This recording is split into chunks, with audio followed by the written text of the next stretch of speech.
সকালটা শুরু হয়েছিল কিছুটা এইভাবে, চারিদিকে কুয়াশায় ঘেরা। আর দিনটা ছিল দ্বিতীয় সরস্বতী পূজার দিন, সোমবার। সকালবেলা ঘুম থেকে উঠে যে টুকটাক কাজগুলো থাকে সেইগুলোই করে নিচ্ছিলাম। আর আজকে ভিডিওটা না একটু অন্যরকম ভাবে তোমাদের কাছে প্রেজেন্ট করলাম, বলতে পারো একটা আমার পুরো দিনের গল্প তোমাদের সাথে আজকে শেয়ার করলাম, কি করি না করি পুরোটাই।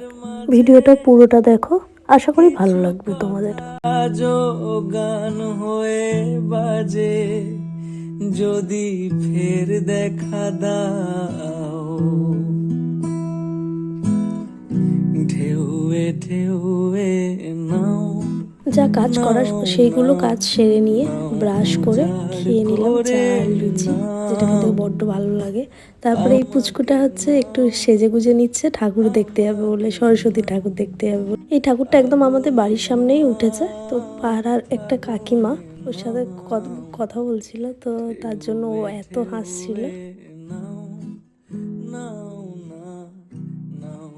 তারপর বাড়িতে এসে ওকে আমি আবারও ঘুম পাড়াচ্ছিলাম। তারপর স্নান টান করে সবাই শুয়ে শুয়ে একটু আড্ডা মারছিলাম। আর যেহেতু সন্ধ্যেবেলা গোটা রান্নার ব্যাপারটা আছে, তাই ফোনেতেই সিরিয়ালগুলো দেখে নিচ্ছিলাম। তারপরে পাড়ায় ওই প্যান্ডেলের যেখানে ঠাকুর উঠেছিল ওখানেই খেলা হচ্ছিল বাচ্চাদের, সেটা একটু দেখে এসে আর গোটা রান্নার প্রিপারেশনের জন্য বসে যাই। তোমরা যারা আমার ভিডিও দেখে থাকো নোটিস করবে যে আমি কাজ করতে করতে তোমার সাথে বকর বকর করতেই থাকি। কি বলতো, আমরা তিনজনের সাথেই সারাক্ষণ গল্প, মানে বিএনপিসি এইসব করতে করতেই টাইম কেটে যায়, আর আমাদের কারোর দরকার পড়ে না, আর বাইরেও বেরোতে লাগে না।